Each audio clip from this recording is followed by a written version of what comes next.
এই ছেলে কখন থেকে দেখছি তুমি আমার বাসার সামনে ঘুরঘুর করছো। তোমার মতলবটা কি বলো তো?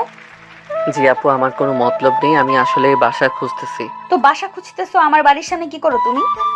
আসলে এই বাসার সামনে দেখলাম সাইনবোর্ড টানানো, বাসা ভাড়া দেওয়া হবে, সেই জন্য আর কি। আমরা তো কোনো বাসা ভাড়া দেবো না, তুমি এখন আসতে পারো। আসলে আপু, আমার বাসাটা খুব দরকার। আর আপনার তো বাসা ভাড়া দেবেনি, আমাকে দিলে কি সমস্যা? আমরা ব্যাচেলর ছেলেদের বাসা ভাড়া দেই না। আসলে আপু, আমি অনেকগুলো বাসা খুঁজেছি, কোথাও কোনো রুম পাই নাই। এখন রুম না পেলে আমাকে রাস্তায় থাকতে হবে। তো থাকো রাস্তায়, তাতে আমার কি। প্লিজ আপু, দয়া করে একটা রুম দিন আমাকে। সাইমা অনিকের কথার মাঝেই সাইমার বাবা সেখানে উপস্থিত হয়। তারপর অনিককে বেশ কিছুক্ষণ পর্যবেক্ষণ করে। তারপর সাইমাকে জিজ্ঞেস করে। ছেলেটা কে রে সাইমা? আর বলো না বাবা, বাসা খুঁজতে আসছে, ব্যাচেলর জন্য না করে দিছি। ও আচ্ছা। অনিক এবার সাইমার বাবার দিকে তাকালো। তারপর করুণ সুরে বলল। আঙ্কেল, আমি খুব বিপদে পড়েছি। গ্রাম থেকে আজই মাত্র শহরে এলাম। আমার থাকার কোনো জায়গা নেই। সারাদিন ধরে বাসা খুঁজেছি, একটা বাসাও পাইনি। এখন যদি বাসা না পাই তাহলে আমাকে রাস্তায় থাকতে হবে। দয়া করে আঙ্কেল আমাকে একটা রুম দিন। আমি কথা দিচ্ছি, আমার জন্য আপনাদের কোনো অসুবিধায় পড়তে হবে না। এই শোনো, তোমার মতো ব্যাচেলর ছেলেদের আপনার রুম ভাড়া দেই না। কোথায় কি আকাম কুকাম করবে দোষ হবে আমাদের। আর তাছাড়া তোমাদের মতো ছেলেদের আমাদের খুব ভালো করে চেনা আছে, যখন মাস শেষ হবে তখন রুম ভাড়া না দিয়ে পালিয়ে যাবে। আপনি আমাকে ভুল বুঝছেন আপু। আপনি যেরকম ভাবছেন আমি সেরকম নই। এখানে ভালো ভাবির কিছু নেই, রুম ভাড়া দেব না ব্যাস। বাবা চলো তো এখান থেকে, এদের সাথে আজাইরা কথা বলে সময় নষ্ট করার সময় নেই। সাইমার বাবা এবার ছেলেটার দিকে তাকালো। ছেলেটাকে বেশ ভদ্রই লাগছে তার কাছে। এক কথায় গ্রামের নিরীহ ছেলে যাকে বলে সেই রকম। আমার বাবার কেন যেন একটু মায়া হলো। বিশ্বাস করতে ইচ্ছে করলো ছেলেটাকে। সাইমার বাবা এবার ছেলেটাকে জিজ্ঞেস করলো। নাম কি তোমার? জি, অনিক আহমেদ। বাড়ি কোথায়? রংপুর। পাশ থেকে সাইমা বলে উঠল। রংপুরের মফিস। অনেক কিছু বলল না। একবার সাইমার দিকে তাকিয়ে আবার মাথা নিচু করে ফেললো। সাইমার বাবা বলল।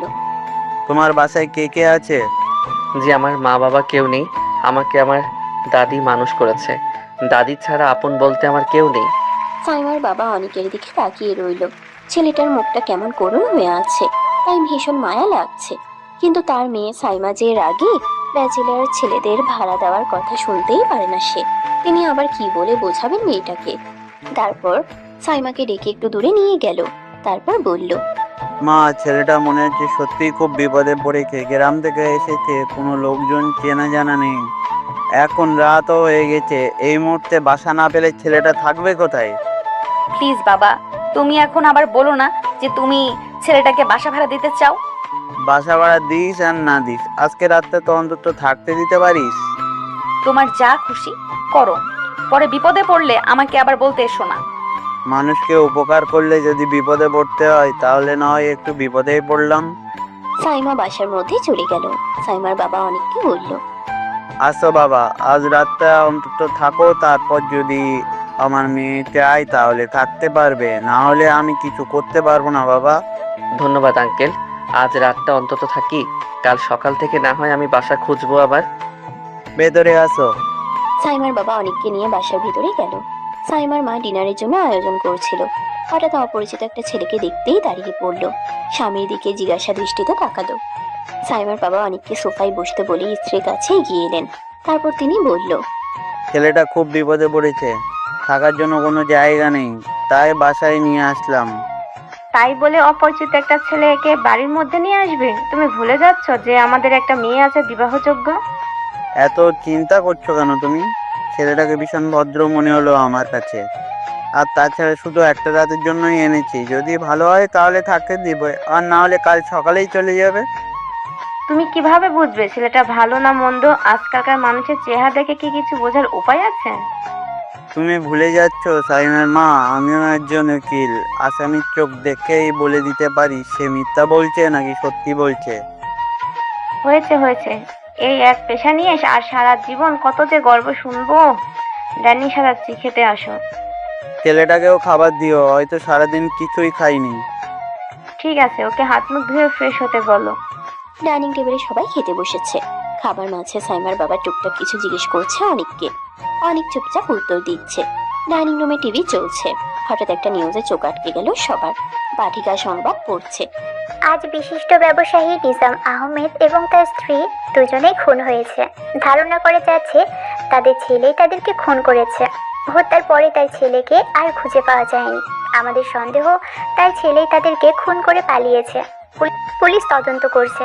সত্যিটা খুব দ্রুতই সামনে চলে আসবে। পরবর্তী সংবাদ পেতে আমাদের সাথেই থাকুন। নিউজ দেখে সবাই হতভম্ব হয়ে গেল। অনেকের চোখে এক অজানা ভয় দেখা গেল।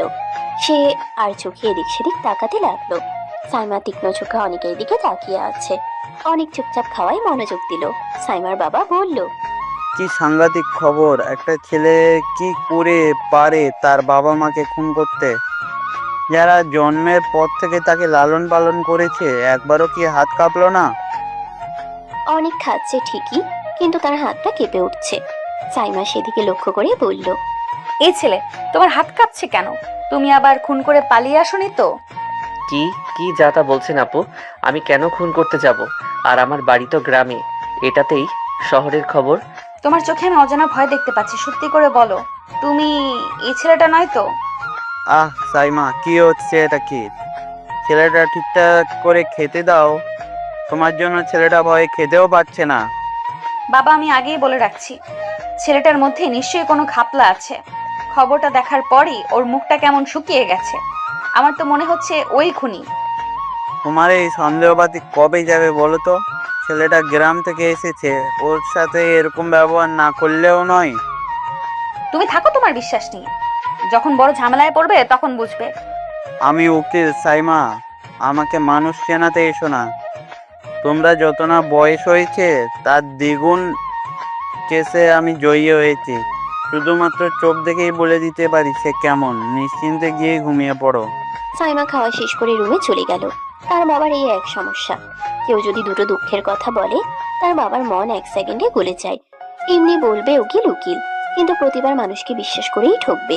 এমন না যে এই প্রথম, এর আগেও যে কয়েকজন ব্যাচেলর ছেলে ভাড়া দিয়েছে তারা সবাই ঠকিয়েছে থাকে। কেউ বা রুম ভাড়া না দিয়ে পালিয়ে গেছে, কেউ বা বাজারের দোকানে বাকি খেয়ে তাদের বাড়ির ঠিকানা বলে গেছে। তারপরও তার বাবা মানুষকে বিশ্বাস করবেন। তাই সাইমার রাগ লাগে। ব্যাচেলার ছেলেদেরকে সে দুই চোখে দেখতে পারে না। সে নিজের রুমে গিয়ে ঠাস করে দরজা বন্ধ করে দিল। সাইমার বাবা অনেককে বলল, তুমি কিছু মনে করো না বাবা, আমার মেয়েটা একটু রাগী। আসলে এর আগে অনেক ছেলেরা ঠকিয়েছে তো, তার জন্য ও ব্যাচেলারদের দেখতে পারে না। আমি কিছু মনে করিনি আঙ্কেল। আচ্ছা বাবা, চলো তোমার রুমটা দেখিয়ে দেই। জি আচ্ছা। খাওয়া দাওয়া শেষ করে সাইমার বাবা অনেককে নিয়ে গেস্ট রুমে গেল। যেহেতু সে ভাড়াটিয়া না, তাই তাকে গেস্টের রুমেই থাকতে দিল। যদি তাদের মনে হয় ছেলেটা ভালো, তাহলে অবশ্যই তাকে তার নির্দিষ্ট একটা রুম দিবে। আপাতত তাকে গেস্ট রুমে থাকতে দিল তাকে। সাইমার বাবা রুমটা দেখিয়ে দিয়ে চলে গেল। অনেক রুমে প্রবেশ করে দরজা আটকে দিল। তারপর বিছানায় গিয়ে বসে একটা দীর্ঘশ্বাস ফেললো। তারপর বিছানায় শুয়ে পড়লো। পকেট থেকে ফোনটা বের করলো। তারপর কাউকে একটা ফোন লাগালো। কয়েকবার রিং হতেই কেউ একজন ওপাশ থেকে ফোন রিসিভ করলো। অনেক বলল, আঙ্কেল, এখানে থাকা তো খুব রিস্ক হয়ে যাবে। এখানে তুমি নিরাপদেই থাকবে বাবা। উকিলের বাড়িতে কেউ তোমাকে সন্দেহ করবে না। কি বলছেন আঙ্কেল? সন্দেহ করবে না আবার? উনার যে মেয়ে আছে সে তো এক নাম্বারের গোয়েন্দা। নিউজ দেখি বলে কি না আমি খুনি। আরে বাবা, নার্ভাস হইও না। সাইমা একটু রাগী, কিন্তু মেয়েটা বড্ড ভালো। কয়েকদিন মিশে দেখো, ভালো বন্ধু হয়ে যাবে। মিশবো কিভাবে আঙ্কেল? সকালেই তো আমাকে এখান থেকে চলে যেতে হবে। এখান থেকে মোটেও যাওয়া যাবে না। কিভাবে থাকবে সেটা তুমিই ভালো জানো, কিন্তু এর থেকে ভালো নিরাপদ জায়গা আমি তোমাকে দিতে পারবো না। তাই তুমিই বুদ্ধি খাটাও কিভাবে এখানে থেকে যাবে। কিন্তু আঙ্কেল, তারা তো ব্যাচেলার ছেলে ভাড়াই দিতে চায় না, তাহলে আমি কিভাবে থাকবো? সেটা তুমি নিজের মাথা খাটিয়ে বের করো, কিন্তু মনে রাখো তোমাকে এখানেই থাকতে হবে। জি আঙ্কেল, আমি চেষ্টা করছি। অনেক ফোনটা রেখে দিল। তারপর ভাবতে লাগলো কি করা যায়। মধ্যরাতে কিছু একটা শব্দে ঘুম ভেঙে গেল অনেকের। সে বুঝতে পারলো কিছু একটা হচ্ছে। কি হচ্ছে সে বুঝতে পারলো না। এত রাতে শব্দই বা কিসের? এত রাতে তো সবারই ঘুমিয়ে যাওয়ার কথা। শব্দটা একটু অদ্ভুত শোনালো। মনে হচ্ছে সবার অজানায় কিছু একটা ঘটছে। অনেক আস্তে আস্তে উঠে বসলো। তার মনে হলো বাইরে গিয়ে দেখা দরকার কি হচ্ছে। সে আস্তে আস্তে দরজাটা খুললো। সে দেখতে পেল কয়েকজন মুখোশধারী লোককে। অনেক বুঝতে পারলো এরা নিশ্চয়ই ডাকাত। না হলে অন্য কোনো উদ্দেশ্যে এসেছে। অনেক বুঝতে পারলো এই বাড়ির মালিক যেহেতু উকিল, সেহেতু তার নানা শত্রু থাকতেই পারে। সে আস্তে আস্তে পার্টি বা বাইরে গেল। তারপর হঠাৎ চিৎকার শুরু করলো। অনেকের হঠাৎ চিৎকারে লোকগুলো হতভম্ব হয়ে গেল। অনেকের চিৎকারে বাড়ির সবার ঘুম ভেঙে গেল। সবাই তাড়াহুড়ো করে নিচে এলো। ডাইনিং রুমে মুখোশধারী লোকগুলো দেখে সবাই আটকে উঠলো। সাইমার বাবা বলল, এই তোমরা কারা? বাড়ির মধ্যে কি করছো? একটা লোক এগিয়ে গেল, সাইমার বাবার গলায় চাকু ধরলো। সবাই আটকে উঠলো। লোকটা সাইমার বাবাকে বলল, আমার ভাইকে কাল ছেড়ে দেবে, না হলে তোর খবর আছে। কে তোমার ভাই? তুই যার বিরুদ্ধে কেস লড়ছিস সে কালামানিক। কখনো না, একজন সন্ত্রাসী আর আমি একজন উকিল হয়ে কিছুতেই সন্ত্রাসীকে ছেড়ে দিতে পারবো না। তাহলে আজ তোর চোখের সামনে তোর পরিবারের সবার মৃত্যু দেখবি। তুই যা পারিস করে নে, কিন্তু আমাকে দিয়ে কোনো অন্যায় কাজ করাতে পারবি না। লোকটা আরো কিছু বলতে চাচ্ছিল, কিন্তু তার আগে একটা লাঠি ঝড়ের বেগে এসে তার কপালে লাগলো। লোকটা ছিটকে সরে গেল দূরে। এই সুযোগে অনেক তাকে মারতে লাগলো। আরো লোকগুলো দ্রুত এগিয়ে আসলো। অনেক তাদের সবাইকে মারতে লাগলো। সাইমা দ্রুত পুলিশকে কল দিল। তাদের বাসা যেহেতু থানার কাছেই, সেহেতু পুলিশ 10 মিনিটের মধ্যেই চলে আসলো। পুলিশ আসতেই অনেক কিছুটা পিছিয়ে একটু আড়ালে উঠে গেল। সাইমার বাবা লোকগুলোকে ধরিয়ে দিল। পুলিশ তাদেরকে মারতে মারতে নিয়ে চলে গেল। পুলিশ যেতেই অনেক বাইরে আসলো। কেউ সেটা লক্ষ্য করলো না। সাইমার বাবা অনেকের কাছে আসলো, তারপর বলল, তোমাকে যে কি বলে ধন্যবাদ দিব বাবা, আজ তুমি না থাকলে হয়তো কাল সকালেই হেডলাইন হতাম আমরা সবাই। কি যে বলেন আঙ্কেল, এটা আমার দায়িত্ব। দেখলে সাইমা, আমি মানুষ চিনতে মোটেও ভুল করিনি। সাইমা কিছু বলল না। তীক্ষ্ণ চোখে অনেককে দেখতে লাগলো। তারপর বাবাকে রুমে যেতে বলে সে নিজেও চলে গেল রুমে। সাইমার বাবা অনেককে গিয়ে ঘুমাতে বলল। তারপর বলল, তোমার রুম খোঁজার দরকার নেই বাবা, তুমি চাইলে আমার বাসাতেই থাকতে পারো। আমার মেয়ে একটু রাগ করবে ঠিকই, কিন্তু আস্তে আস্তে ঠিক হয়ে যাবে। ধন্যবাদ আঙ্কেল, আপনি যে আমার কত বড় উপকার করলেন বলে বোঝাতে পারবো না। আমি আর তোমার কি উপকার করলাম বাবা? তুমি নিজেই আমাদের এত বড় ঋণী করে দিলে। চাইলেও তোমার ঋণ কখনো শোধ করতে পারবো না। কারো কাছে কখনো ঋণ থাকে না আঙ্কেল, সময়ের সাথে সাথে সেটা কোনো না কোনোভাবে শোধ হয়ে যায়। তুমি ঠিক বলেছো বাবা, যদি এমন কোনো দিন আসে আমি তোমার ঋণ শোধ করতে চেষ্টা করব। সেটা যে কোনো জিনিসের বিনিময়ে হোক না কেন। ঠিক আছে আঙ্কেল, এবার ঘুমাতে যান, অনেক রাত হয়েছে। সাইমার বাবা রুমের দিকে চলে গেল। সাইমার মা এতক্ষণ দাঁড়িয়ে দাঁড়িয়ে সব দেখছিলেন। এতক্ষণে একটা কথাও বলেনি তিনি। প্রথম দিকে ভয়ে সে কথা বলতে পারেনি, কিন্তু পরে অনেকের ব্যবহারে তিনি মুগ্ধ হয়ে গেছেন। তার স্বামী ঠিকই বলেছে, ছেলেটা আসলেই খুব ভদ্র আর অনেক বিনয়ী। তিনিও স্বামীর পিছন পিছন রুমে চলে গেলেন। অনেক দাঁড়িয়ে ভাবতে লাগলো, থাকার তো একটা ব্যবস্থা হলো, এবার কিছু একটা কাজ ম্যানেজ করতে হবে। তাহলে চলবো কিভাবে? সাইমা খুব ভোরে উঠে বাগানে পানি দিচ্ছে। তার অভ্যাস সকালবেলা উঠে এসে ফুল গাছগুলোতে পানি দিবে। এর মাঝে সে অনেককে দেখতে পেল, ব্যালকনিতে দাঁড়িয়ে আছে। সাইমা ডেকে বলল, কি ব্যাপার, তুমি এখনো যাওনি কেন? আঙ্কেল তো আমাকে থাকতে বলেছে। থাকতে বলছি মানে? মানে আঙ্কেল আমাকে বাসা ভাড়া দিয়েছে। এই কথা শুনে সাইমার মেজাজ গরম হয়ে গেল। তার বাবা আবার এই ছেলেটাকে থাকতে দিচ্ছে? পানি দেওয়া বাদ দিয়ে তাড়াতাড়ি বাসার ভেতর চলে আসলো। সাইমার বাবা পত্রিকা পড়ছিলেন। সাইমা এসে তার কাছে দাঁড়ালো। তারপর একটু রাগী কণ্ঠে বলল, বাবা, তুমি নাকি ছেলেটাকে বাসা ভাড়া দিয়েছো? হ্যাঁ দিয়েছি, কিন্তু কেন? কেন মানে? তুমি জানো না আমি কেন বারণ করি ব্যাচেলর ছেলে বাসা ভাড়া দিতে? এতবার ঠকেও দেখি তোমার শিক্ষা হয়নি। তুমি অন্য সবার সাথে একে গুলিয়ে ফেলেছো। কাল আমাদের এত বড় একটা উপকার করলো, তারপরেও তুমি কেন ওকে বিশ্বাস করতে পারছো না? এই সামান্য একটা কারণে আমি তাকে বিশ্বাস করতে পারবো না বাবা। কোনটাকে তুমি সামান্য বলছো সাইমা? ছেলেটা না থাকলে হয়তো আমরা সবাই কাল মারা যেতাম। ছেলেটা আমাদের প্রাণে বাঁচিয়েছে, তার কাছে তো আমাদের কৃতজ্ঞ থাকা উচিত। আমি শুধু সামান্য একটু উপকার করে তার প্রতিদান দিতে চাইছি। বিশ্বাস ভালো বাবা, কিন্তু বেশি বিশ্বাস কিন্তু ভালো না। বিশ্বাসযোগ্য মানুষকেই আমি বিশ্বাস করি, প্রতারককে নয়। ওদের কথার মাঝে অনেক ফ্রেশ হয়ে নিচে নেমে আসলো। সাইমার বাবা সেদিকে তাকালো, তারপর হাসি মুখে বলল, এত সকাল সকাল কোথায় যাচ্ছ বাবা? জি আঙ্কেল, একটা চাকরি খুঁজতে। আসলে শহরে থাকতে গেলে তো কিছু খরচ আছে, বসে থাকলে তো সে খরচগুলো জোটানো সম্ভব হবে না। ও আচ্ছা, ঠিক আছে বাবা, দেখো চাকরি পাও কিনা। জি আঙ্কেল, আসি তবে। এই বলে অনেক বেরিয়ে গেল বাসা থেকে। সাইমা এতক্ষণ তীক্ষ্ণ দৃষ্টিতে পর্যবেক্ষণ করছিল। এই ছেলেটাকে তার কেন যেন সুবিধার মনে হয় না। মনে হয় কথার মধ্যে অনেক কিছু লুকিয়ে আছে, যা সে কাউকে জানতে দিতে চায় না। সাইমা চলে গেল উপরে। তারপর সে ফ্রেশ হয়ে আসলো। সে একটা ভালো কোম্পানিতে জব করে। একেবারে রেডি হয়েছে, নিচে নেমেছে। তার মাকে বলল খাবার দিতে। তার মা তার জন্য খাবার নিয়ে আসলো। সে হালকা পাতলা কিছু খাবার খেয়ে বেরিয়ে পড়লো অফিসের উদ্দেশ্যে। রাতে যখন সাইমা বাড়িতে ফিরছিল, অনেকে গেটের সামনে দাঁড়িয়ে থাকতে দেখলো। সে জিজ্ঞেস করলো, কি ব্যাপার, তুমি এখানে দাঁড়িয়েছো কেন? না আপু, আসলে দাঁড়িয়ে নেই। আমিও মাত্রই বাইরে থেকে আসলাম, বাসার ভিতরে ঢুকছি মাত্র। ও আচ্ছা, তো তোমার চাকরির কি হলো? জি আপু, আপাতত একটা চাকরি পেয়েছি।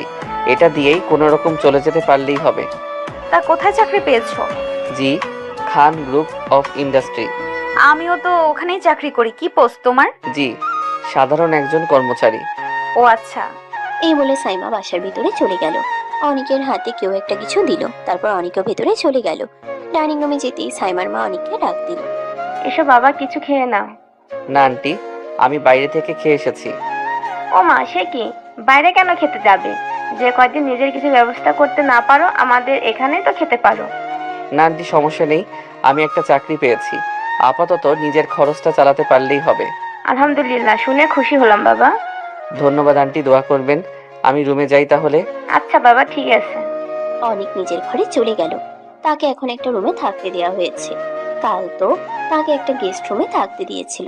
আজ তাকে তার বরাদ্দকৃত রুম দেখিয়ে দিয়েছে। বাইরে থেকে খাবার খেয়ে আসার কারণে বিছানায় শুয়ে পড়লো। তারপর কাউকে একটা ফোন দিল। ফোন রিসিভ হতে এসে বলল, একটা চাকরি পেয়েছি আঙ্কেল। ভেরি গুড মাই সান, সাবধানে থেকো। জি আঙ্কেল, ভালো থাকবেন। কোনো কিছুর দরকার হলে আমাকে সাথে সাথে জানাবে। অনেক আচ্ছা বলে কল কেটে দিল। রাতটা বেশ নীরব। চাঁদ হালকা মিশে আছে আকাশে। শহরের দূর থেকে শব্দেরা মিশে আছে, কখনো বিচ্ছু, কখনো মোটরের ঠ্যাট ঠ্যাট। ছাদের কোনায় দাঁড়িয়ে অনেক মনে মনে নানান কথা ভেবে সময় কাটাচ্ছিল। ধীরে ধীরে একটা বিষণ্ণতা মিশে আছে তার চেহারায়। হঠাৎ তার পাশে কারো কণ্ঠ শুনল। এখানে এত রাতে কি করো তুমি? আপু, ঘুম আসছিল না, একটু হেঁটে নিলাম। হেঁটে না ঘুরে? তুমি কি ভাবছো আমার বাড়িটা খেলার মাঠ? সাইমার কণ্ঠটা ঠান্ডা কাটা, ওভাবেই তার রাত খাওয়ার মতো। অনেক চাই না ঝগড়া বাড়ুক। সে মাথা নিচু করে বলল, আমি কোনো দোষ করিনি আপু, শুধু ভাবছিলাম একটু নীরবতা চাই। নীরবতা চাইলে ঘরে থেকো, বাইরে কেন দাঁড়িয়েছিলে? তোমার তো রুম আছে। সাইমার চোখে সেই তীক্ষ্ণ দৃষ্টি। অনেক হাত দুটো মিলিয়ে বলল, আপু, আমি কষ্ট দিলাম না তো? কষ্ট? তুমি কি জানো কতবার আমি এই নামকরা রাস্তায় ফিরে গেছি ব্যাচেলরদের জন্য? তাদের শৌখিন গল্পগুলো, তুমি কি বোঝো আমার অনুভবটা? অনেক কিছু বলতে পারলো না। ওর গলা শুকিয়ে আছে, চোখে আসার ঝলক আর মুখে একরাশ বিনয়। একটু নীরবতার পরে সে বলল, আপু, আমি উঠে এসেছি কাজটা শেষ করে। আপনার বাগানের ফুলগুলো যে কেউ লন্ডভন্ড করেছে সেটা দেখতে। আমি জানি না কিভাবে আপনাকে বোঝাবো। ফুলের কথা বলছো? তুমি কি ফুল দেখলে এমন নরম হয়ে যাও? সাইমা একটু থেমে হাসির একটা কণ্ঠে বলল, যে হোক, তোমাদের মতো ছেলেরা আমি একদম বিশ্বাস করি না, ভুলে যেও না। আমি আপনাকে কষ্ট দিতে চাই না, আমি আসলে। অনেক বলতেছিল, কিন্তু সাইমার রাগের ভেতরেই তার কণ্ঠটা আরো মধুর হয়ে উঠল। তুমি কি খুব কষ্টে আছো? তোমার চোখে কাল এমন ভয় দেখলাম। অনেক হঠাৎ চোখ কেঁপে উঠল। সে চাইলেও কথা বন্ধ রাখতে পারে না। হ্যাঁ আপু, মাঝে মাঝে মনে হয় এই শহরটা আমার জন্য নয়, কিন্তু আমি চেষ্টা করছি সত্যি। চেষ্টা? তোমার কি পেছনে কেউ আছে? কেউ তোমাকে ভয় দেখায়? অনেক একটু চুপ করে রইল। চেয়েছিল মিথ্যা বলবে না, কিন্তু আরো কতটা খুলে বলবে সে ভেবেছিল। তারপর বলল, না আপু, আমার পেছনে কেউ নেই। কিছু পুরনো দুশ্চিন্তা আছে যা মোকাবেলা করছি, কিন্তু আমি ওগুলো নিজের মধ্যে রাখি, কাউকে বলি না। কি দেখো, শুনেছি তুমি এখন খান গ্রুপে কাজ করো। আমার অফিসও ওখানে। তোমার কাজে কেমন হচ্ছে? অনেকের গলা একটু উঁচু হলো। আজই প্রথম, শুরুতে একটু কষ্ট হচ্ছে, অনেক শিখতে হবে। এক মুহূর্তে চুপচাপ রইল। ছাদের দিকে হালকা হাওয়া বইছে। সারা বাড়ির উপরে এক শান্তি নেমে এসেছে। অনেক ডান হাতে একটা ছোট্ট প্যাকেট বের করলো। আপু, যদি কখনো খেতে কিছু দরকার হয়, আমি একটু সোজা রান্না করতে পারি না, তবু চেষ্টা করব। সাইমা অবাক হয়ে তাকালো। ছোট্ট একটা হেসে বলল, তুমি কি রান্না করো?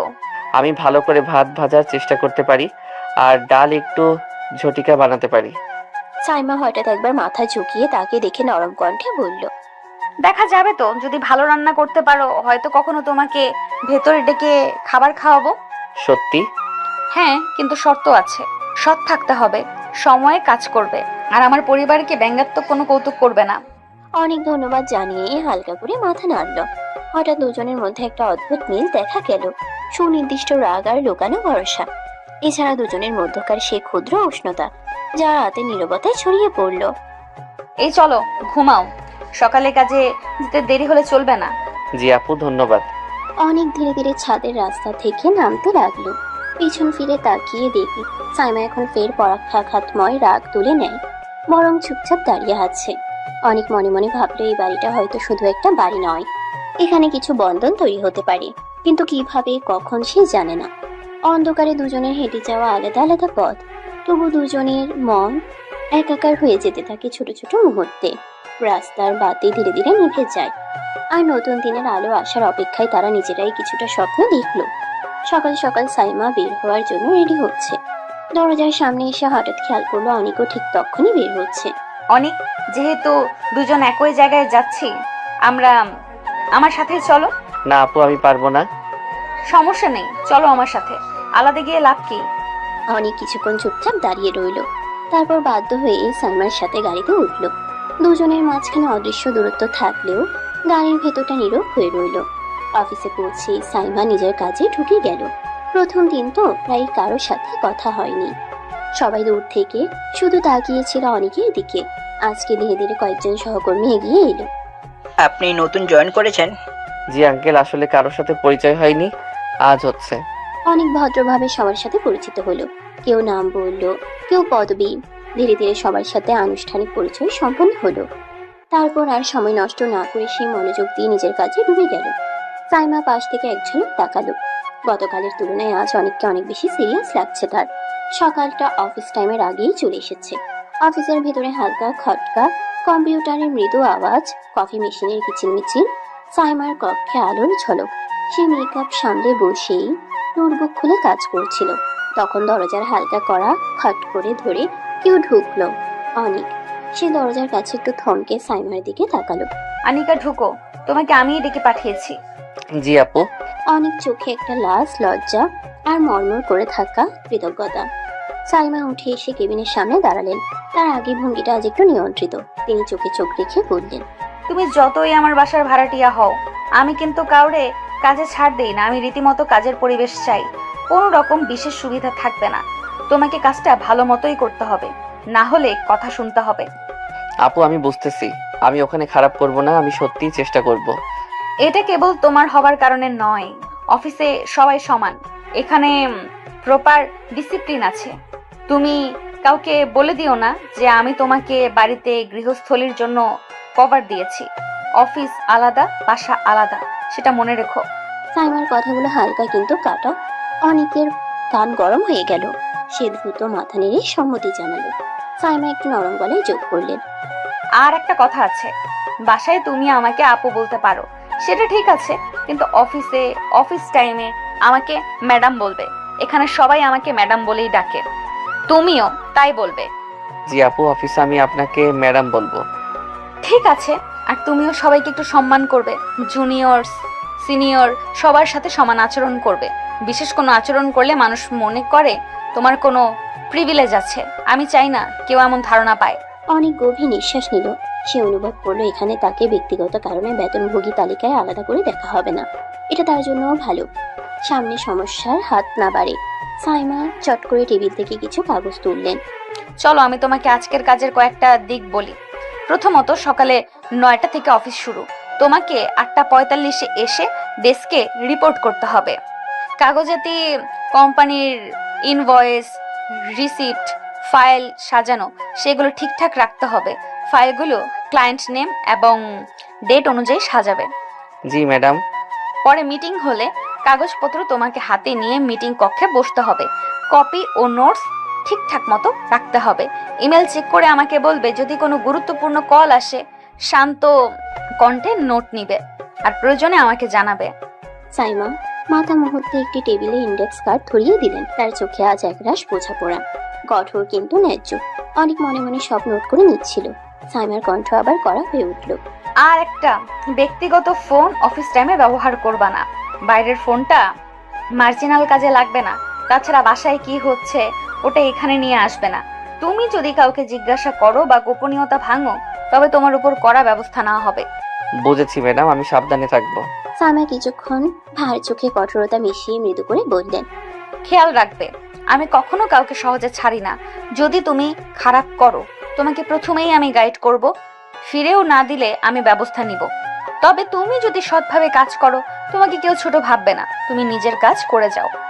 অনেকের হাতে কাঁপছিল। সে কাপা হাতে কাগজগুলো নেওয়ায় সাইমা একটু নরম হলেন। কোনো উপায়ে তাকে শক্ত করে না, বরং সঠিক পথে রাখার চেষ্টা করলেন। তিনি একটু হেসে বললেন, আজকে তোমার প্রথম কাজ ডেস্কের নিচের ক্যাবিনেট থেকে 10টা ফাইল নিয়ে আসো। এরপর অর্গানাইজ করে আর্কাইভ তৈরি করো। দুপুরের আগে মিটিং রুমটা সাজিয়ে রাখো। বুঝলাম? জি ম্যাডাম, বুঝেছি। আমি সোজা কাজ শুরু করছি। সাইমা কাগজগুলো টেবিলে রেখে কপাটটা লাগালেন। তাদের কথা শেষ হতেই অনেক দ্রুত উঠে গেল। সে অল্প লাজুক, অল্প আত্মবিশ্বাসে সাইমার চোখের দিকে একবার চেয়ে নিল। তার গলায় কৃতজ্ঞতা ও প্রতিজ্ঞা মিলিত। অনেক যখন নিজের ডেস্কে গেল, সবার চোখে একটা অদ্ভুত কৌতূহল দেখা গেল। অনেক ডেস্কে বসে কাজটা শুরু করলো। ফাইলগুলো টেনে নামিয়ে নিয়ে এলো। পাতাসমূহ দেখে মনোযোগ দিয়ে শাস্তি লাগলো। তার হাতে কাগজ ঠান্ডা হলেও আগ্রহ রশ্মির মতো একের পর এক কাটা কাজগুলো জমতে লাগলো। সারাদিন সাইমা তার কাজ করলো, কঠোর পেশাদারি। মাঝে মাঝে অনেকের কাজের দিকে অচেনা দৃষ্টিতে তাকিয়ে তাদের মধ্যে একটা অদৃশ্য সমঝোতা গড়ে উঠল। অনেক যত করছিল ততই সে নিজেকে প্রমাণ করতে চাইছিল, নির্ভীক হওয়ার চেষ্টায়। আর সাইমা, তার রাগ ছিল, কিন্তু সে নিজের নিয়ম ও ন্যায় বজায় রেখে অনেককে যাচাই করছিল। দিন শেষে যখন অফিসের আলো ঢেউ খেললো, অনেক তার ডেস্কে বসে একবার সাইমার দিকে তাকালো। সে জানলো আজ সে ভালো কাজ করেছে। সাইমার ডেস্ক ছেড়ে বেরোবার সময় হোঁচট করে তাকিয়ে বললেন, আজ ভালো করেছো, এভাবেই করো। ধন্যবাদ ম্যাডাম। সাইমার কণ্ঠে আজ রাগের মতো কোনো ধারণা, বরং এক লক্ষ্য, প্রত্যাশা আর এক অম্লান অনুমোদন ছিল। অনেক মুচকি হেসে বলল, আমি চেষ্টা করব আপু, মানে ম্যাডাম। এই ভুলটুকু শুনে সাইমা কপালে হালকা ভাঁজ দিলেও হাসিতে কাটা একটা সুর বের হলো। অফিসের দরজা আটকে গেল। বাইরে রাতের আলো নীরব হয়ে থেমে এলো। তবে ইচ্ছে মাটিতে ফুটে উঠল যে এই সম্পর্কটা কেবল ভাষা ভিত্তিক নয়, এটা ধাপে ধাপে কাজের ভেতরেও গড়ে উঠবে। সারাদিনের কাজ শেষ করে অনেক একটু হাফ ছেড়ে অফিসের গেট দিয়ে বের হলো। বাইরে তখন সন্ধ্যার আলো জ্বলে উঠেছে, হালকা বাতাস বইছে। হঠাৎ সামনের রাস্তায় এক লোক দাঁড়িয়ে আছে। অনেক লোকটাকে দেখেই থমকে গেল, চোখ বিস্ফোরিত, মুখে অবাক ভাব। লোকটা সামনে এগিয়ে এলো। তুই এখানে কি করছিস? অনেক চমকে উঠে গলা নিচু করে বলল, আমি এখানে চাকরি করি। লোকটা চোখ কুচকে তাকালো, কণ্ঠে বিস্ময় আর খানিকটা রাগ। তোর চাকরি করা কি দরকার? তোর কাজের অভাব আছে নাকি? অনেক ঠোঁট চেপে হালকা হাসি দিল। আমার চাকরি দরকার, তাই আমি করছি। কিন্তু কেন? অনেক এক মুহূর্ত লোকটার চোখের দিকে তাকিয়ে থাকলো, তারপর ধীরে ধীরে গম্ভীর স্বরে বলল, সময় হলে জানতে পারবে। কথাগুলো বলে অনেক দ্রুত চারপাশে তাকালো, কেউ আছে কিনা, কেউ দেখছে কিনা। চারদিক নীরব, কেবল বাতাসের হাওয়া আর গাড়ির শব্দ। নিশ্চিত হয়ে সে ব্যস্ত পায়ে রাস্তার ধরে হেঁটে গেল। কিছুক্ষণ পরেই মিলিয়ে গেল বাসার পথে। রাতের অন্ধকারে অনেক যখন বাসায় ফিরল, তখন বসার ঘর আলো ঝলমল করছে। রান্নাঘর থেকে ভেসে আসছে সুগন্ধ, মুরগি, মাছ আর নানা রকম রান্না। টেবিলটা সাজানো, যেন বিশেষ কোনো আয়োজন ছিল। সাইমার মা দরজা খুলে হাসি মুখে ডাক দিলেন, অনেক বাবা, এসো, খেয়ে যাও। আজ বাসায় ভালো মন্দ রান্না হয়েছে। কেন আন্টি, কোনো আয়োজন ছিল নাকি? হ্যাঁ, আজ তো সাইমার বিয়ের দিন ফিক্সড হলো। সামনের সপ্তাহে ওর বিয়ে। ওর বাবার বন্ধুর ছেলের সাথে আগেই পরিচিতি ছিল।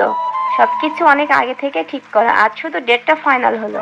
এই কথাগুলো শুনেই অনেকের বুকের ভেতরটা হঠাৎ কেমন ফাঁকা হয়ে গেল। মুখ শুকিয়ে গেলেও বাইরে প্রকাশ করলো না, কেবল হালকা গলায় বলল, আচ্ছা আন্টি, আমি ফ্রেশ হয়ে আসি। সে দ্রুত সিঁড়ি বেয়ে নিজের রুমের দিকে চলে গেল। কয়েক মিনিট পর সবাই যখন টেবিলে বসলো, তখন অনেকেও নীরবে এসে জায়গা নিল। টেবিলে হালকা পাতলা গল্প হচ্ছিল। কে কবে আসবে, বিয়ের শপিং কেমন হবে, কোন আত্মীয়রা আসবে, কে দাওয়াত দিবে, এসব নিয়ে হাসাহাসি আর উচ্ছ্বাসে ভরেছিল চারপাশ। কিন্তু অনেকের মুখে কোনো শব্দ ছিল না, চুপচাপ শুধু খেতে থাকলো, চোখ নামানো, গলায় কোনো হাসি নেই, যেন প্রতিটা কণাই তার বুকের ভেতরে ভার হয়ে নামছিল। রাত গভীর, চারদিকে সবার ঘুম ভাঙা চোখ, কিন্তু ছাদের উপর বাতাস বইছে নির্জনে। শহরের আলো ছড়িয়ে আছে আকাশে, তবুও সেই আলোই যেন সাইমার চোখে ক্লান্তির ছায়া। সে ছাদের ধারে দাঁড়িয়ে আছে, দু হাত রেলিং এ রাখা, চোখ তার আকাশের দিকে, যেন অসংখ্য প্রশ্ন ছুড়ে দিচ্ছে নক্ষত্রদের। ঠিক তখনই পেছন থেকে ধীর পায়ে অনেক ছাদে এসে দাঁড়ালো। তার চোখে এক ধরনের দ্বিধা, মনে একরাশ প্রশ্ন। কংগ্রাচুলেশন আপু। সাইমা ধীরে ঘুরে তাকালো, মুখে বিস্ময়ের ছাপ। কংগ্রেচুলেশন কেন? আপনার বিয়ের জন্য শুভ কামনা। কথাগুলো বলেই অনেক চুপ করে গেল। মনে হলো বুকের ভেতর কিছু একটা ভেঙে যাচ্ছে, তবুও সে হাসি থামার চেষ্টা করছে। সাইমা তার দিকে না তাকিয়ে আবার আকাশের দিকে চেয়ে থাকলো, ঠোঁট সিল করা, কিন্তু চোখে গোপন অস্থিরতা। কি ব্যাপার আপু, আপনি কি বিয়েতে রাজি না? আমার রাজিতে কিছু যায় আসে না। আমার বাবা ছোটবেলায় আমার বিয়ে ঠিক করে রেখেছেন, তিনি তার কথার খেলাপ করবেন না। অনেক নিঃশব্দে সাইমার মুখের দিকে তাকিয়ে রইল। তার চোখে তখন স্পষ্ট হয়ে উঠলো সাইমা মন থেকে এই বিয়েতে রাজি নয়, কিন্তু সে বাবার সিদ্ধান্তের সামনে অসহায়। আপনি যদি রাজি না থাকেন তাহলে? কথাটা শেষ করতে পারলো না, গলা আটকে গেল। সাইমা হালকা হাসলো, কিন্তু সেই হাসিতে তিক্ততা। রাজি না থাকলেও কিছু করার নেই অনিক, আমি বাবার বিরুদ্ধে যাব না। বাবার কথা আমার কাছে আইন। বাতাসে হঠাৎ ভারী নিস্তব্ধতা নেমে এলো। কিছুক্ষণ কেউ কিছু বললো না, শুধু রাতের অন্ধকারে দূরের কুকুর ডাকলো, গাছের পাতা দুললো। আমি জানি আপু, আপনি শক্ত মেয়ে, কিন্তু কখনো কখনো মনে হয় শক্ত মানুষদের ভেতরেই সবচেয়ে বেশি কষ্ট থাকে। তুমি অনেক কথা বলো অনিক, কিন্তু এইসব কথায় কোনো সমাধান হয় না। জীবন সবসময় ইচ্ছে মতো চলে না। সমাধান হয়তো হয় না, কিন্তু সত্য লুকিয়ে রাখলেও কষ্ট বাড়ে। সাইমা আর কিছু বলল না, আকাশের দিকে তাকিয়ে রইল, চোখে অদ্ভুত এক নিঃসঙ্গতা, যা অনেকের বুকের ভেতর আগুন জ্বালিয়ে দিল।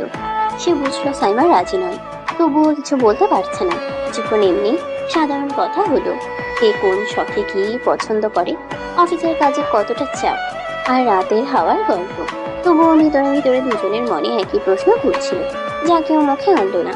রাত আরো গভীর হলো, ছাদের বাতাস কেমন ঠান্ডা হয়ে উঠলো। দুজন একে অপরের পাশে দাঁড়িয়ে থাকলো, কিন্তু দুজনের মাঝখানে এক অদৃশ্য দেয়াল যেন শক্ত হয়ে দাঁড়িয়ে রইল। সাইমা অনেকের সঙ্গে ছাদে কিছুক্ষণ কথোপকথনের পর চুপচাপ নেমে যাওয়ার জন্য পা বাড়ায়। রাতের হালকা বাতাসে উন্মার আচরণ উড়ে যাচ্ছিল। চাঁদের আলোয় তার রাগে অথচ উদাস চোখগুলো আরো স্পষ্ট দেখাচ্ছিল। কিন্তু হঠাৎই ব্যথায় হালকা চিৎকার দিয়ে মাটিতে বসে পড়ে পা ধরে। অনেক দ্রুত দৌড়ে এসে নিচু হয়ে তাকায়। আপু, কি হলো আপনার? পা মচকেছে মনে হয়, হাঁটতে পারছি না। অনেক এক মুহূর্ত দেরি না করে তাকে জড়িয়ে ধরে কোলে তুলে নেয়। এ কি করছো তুমি? আমাকে নামাও এখনই। না আপু, নামানো যাবে না। আপনি হাঁটতে পারবেন না।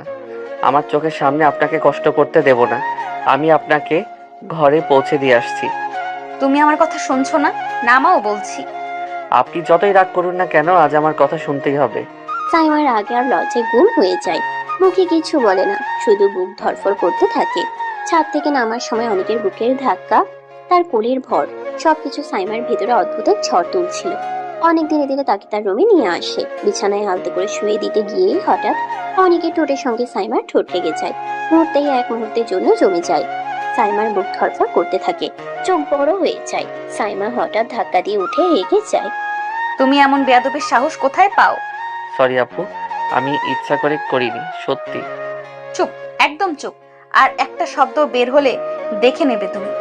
অনেক মাথা নিচু করে দ্রুত ঘর থেকে বের হয়ে যায়। দরজা বন্ধ হতেই সাইমা বিছানায় বসে হাঁপাতে থাকে, ঠোঁট দুটো কাঁপছে, বুকের ভেতর হু হু করছে, নিজের মনে ফিসফিস করে। এভাবে কেন হলো? আমি এতটা নার্ভাস হচ্ছি কেন? একটা ছেলে কেন বারবার আমাকে অস্বস্তিতে ফেলে দিচ্ছে? চোখ বন্ধ করে কপালে হাত দিয়ে শুয়ে পড়ে সাইমা, অথচ তার ভেতরে দ্বন্দ্ব ক্রমেই তীব্র হয়ে উঠছে। রাগ, লজ্জা, নাকি অজানা এক অনুভূতি, যা সে নিজেও বুঝতে পারছে না। অনেক নিজের রুমে ঢুকে দরজাটা বন্ধ করে দেয়। মুখ লাল হয়ে আছে, বুক ধরফর করছে অস্বাভাবিক ভাবে। অনেক নিজের রুমে হাঁপাতে হাঁপাতে বলে, এ কি হলো আমার সঙ্গে? আমি কেন এভাবে কাঁপছি? শরীর কেন এত উত্তেজিত হয়ে উঠছে? সে বিছানায় বসে পড়ে, কপালে হাত দিয়ে শ্বাস নিতে থাকে। আপুর ঠোঁটের সাথে আমার ঠোঁট, এটা তো ভুল ছিল, একটা অ্যাক্সিডেন্ট। কিন্তু কেন বারবার মনে হচ্ছে, কেন আমি চোখ বন্ধ করলেই ওই দৃশ্যটা ভেসে উঠছে? সে হাত দিয়ে বুক চেপে ধরে। না না, এটা ঠিক না। উনি তো আমার সিনিয়র, আমার আপু। আমি ওনার প্রতি এভাবে ভাবতে পারি না। তবুও কেন যেন বুকের ভিতর কেমন টান অনুভব করছি। কেন মনে হচ্ছে ওনাকে হারিয়ে ফেললে আমি ভেঙে পড়বো। একটু থেমে বিছানায় শুয়ে ছাদের দিকে তাকিয়ে থাকে। সাইমা আপু খুব রাগী, কড়া, কঠিন মানুষ। কিন্তু ওর চোখের ভেতর আজকে আমি অন্যরকম কিছু দেখলাম। কি যেন এক ব্যথা, এক অজানা কষ্ট। হয়তো উনি বাইরে রাগি ঢেকে রাখেন, কিন্তু ভেতরে উনি একা, ভীষণ একা। আমি কি ওনাকে ভালোবেসে ফেলেছি? না না, এ হতে পারে না। তবুও মনে হচ্ছে আমি ওনার থেকে দূরে থাকতে পারবো না। অনেক বিছানায় উল্টে পাল্টে ঘুমানোর চেষ্টা করে, কিন্তু চোখ বন্ধ করলেই সাইমার মুখ, তার ঠোঁট, তার সেই রাগী দৃষ্টি বারবার ভেসে ওঠে। সকালটা যেন ভারী হয়েছিল দুজনের জন্য। ছাদের রাতের ঘটনাটা সাইমা যতটা চেপে রাখতে চাইছে, ভেতরে ততটাই অস্থির লাগছে। অন্যদিকে অনেক পুরো রাত ঘুমোতে পারেনি। মাথার ভেতর কেবল সাইমার মুখ ঘুরপাক খাচ্ছে। সকালে ডাইনিং এ একে অপরকে এক ঝলক দেখলেও কেউ কিছু বলল না। সাইমা গম্ভীর মুখে উঠে পড়ল। সাইমা গাড়িতে উঠে জানালার বাইরে তাকিয়ে থাকে। অনেক ইচ্ছে করেও আর একই গাড়িতে ওঠার সাহস করে না। দুজনেই চুপচাপ আলাদা আলাদা ভাবে অফিসে পৌঁছে যায়। সাইমা রিসেপশনে ঢুকেই অনেককে এক ঝলক দেখলো, কিন্তু একদম না দেখার ভান করে সোজা নিজের কেবিনে ঢুকে গেল। মুখে কঠোর ভাব যেন কিছু হয়নি। অনেকও চুপচাপ নিজের ডেস্কে বসে কম্পিউটার অন করলো। ফাইল খুলে মন দেওয়ার চেষ্টা করছে, কিন্তু মাথায় সব এলোমেলো। মাঝে মাঝে চোখ সাইমার কেবিনের দিকে চলে যাচ্ছে, কিন্তু সে কিছুই বুঝতে দিচ্ছে না। একটু পরে সাইমা পিয়েকে ডাকলো। এই ফাইলগুলো অনেককে দিয়ে আসো, বলো যেন ও ঠিক করে দেখে দেয়। পিয়ে ফাইল নিয়ে অনেকের কাছে গেল। অনেক ফাইল হাতে নিল। ভিতরে ভিতরে বুঝতে পারলো সাইমা ইচ্ছে করে সরাসরি তার সাথে কথা বলছে না। আপু ইচ্ছে করে এড়িয়ে যাচ্ছে, মানে উনিও ঘটনাটা ভুলতে পারছেন না। সে দীর্ঘশ্বাস ফেলে ফাইল খুলে কাজে মন দিল। অফিসের ভেতরে চারদিকে সবার কাজের ব্যস্ততা। সাইমা তখনও নিজের কেবিনে ডুবে আছে, আর অনেক মাথা নিচু করে ফাইলে চোখ রাখলেও মনে আসলেই কাজ জমছে না। হঠাৎ অনেকের ফোন ভাইব্রেট করতে শুরু করলো। স্ক্রিনের নাম ভেসে উঠলো রফিক আঙ্কেল। অনেক চমকে উঠলো। চারপাশে তাকিয়ে নিশ্চিত হলো কেউ লক্ষ্য করছে না। তারপর আস্তে করে করিডোরের এক কোণে গিয়ে কল রিসিভ করলো। হ্যালো অনিক, সব ঠিক আছে তো? কেউ কিছু বুঝতে পারিনি তো? না আঙ্কেল, চিন্তা করবেন না, কেউ কিছু বুঝতে পারিনি, আমি সেভ আছি। রফিক আঙ্কেল একটু স্বস্তির নিঃশ্বাস ফেলে বললেন, ঠিক আছে, সাবধানে থেকো, একটুও ভুল করা যাবে না। জি আঙ্কেল, আমি খেয়াল রাখবো। কলটা শেষ হতেই অনেক ফোনটা পকেটে ঢুকিয়ে নিল। গলার শুকনো ভাবটা মুছে জল খেয়ে নিল এক চুমুক। এক মুহূর্তের জন্য তার চোখে কেমন অদ্ভুত দৃঢ়তা ফুটে উঠল, কিন্তু পরের সেকেন্ডেই আবার নিজেকে গুছিয়ে স্বাভাবিক ভঙ্গিতে ডেস্কে ফিরে গেল। ফাইল খুলে কাজ করতে লাগলো যেন কিছুই হয়নি, কিন্তু ভেতরে ভেতরে অনেক জানে সে যে মুখোশ পরে আছে সেটার আড়ালে এমন কিছু লুকিয়ে আছে যা কেউ আন্দাজ করতে পারবে না। রাতের ডিনার টেবিলে সবাই বসে আছে। বাতাসে হালকা অন্ধকার, আর সেদিনের খাবারের গন্ধে ঘরটা ভরা। সাইমার বাবা তাকিয়ে বললেন অনেকের দিকে। অনেক বাবা, তোমার তো দায়িত্ব বেড়ে গেল। অনেক একটু অবাক হয়ে মুখ উঁচু করে তাকালো। কেন আঙ্কেল? সাইমার বিয়ের কেনাকাটা তুমি ওদের সাথে দেখবে। আমি চাই বিয়ের পুরো দায়িত্বটাই তুমি নাও। আমি তোমাকে খুব বিশ্বাস করি। আমার মতো একজন অপরিচিত ছেলেকে আপনি এত কেন বিশ্বাস করেন আঙ্কেল? সাইমার বাবা হাসলো, চোখে এক ধরনের দৃঢ়তার ঝলক। অনেক বাবা, মানুষের প্রকৃত চরিত্র কেবল কাজে, পরিস্থিতিতে এবং বিপদের মুহূর্তে বোঝা যায়। তুমি আমাদের জন্য যা করেছো, তোমার মতো ছেলের উপর আমরা পুরো বিশ্বাস তৈরি হয়েছে। অনেক কিছু বললো না, শুধু মাথা নত করে চুপচাপ বসে রইলো। ভেতরে ভেতরে মনে মনে ভাবছে, এই অচেনা অথচ এত বড় বিশ্বাস, সত্যি কি সে সেই বিশ্বাসে যোগ্য হতে পারবে? সাইমার মা হালকা হাসি দিয়ে বললেন, অনেক বাবা, তুমি ওদের পাশে থাকলে সাইমার জন্য অনেক সাহায্য হবে। অনেক মাথা কাত করে চুপচাপ খাবার খেতে লাগলো, কিন্তু ভেতরে ভেতরে তার মন যেন চঞ্চল। সাইমা, তার বাবা মা এবং এই নতুন জীবন। আজ থেকে তার দায়িত্ব শুধু নিজের নিরাপত্তা নয়, সাইমার জীবনের অনেক গুরুত্বপূর্ণ বিষয়ও।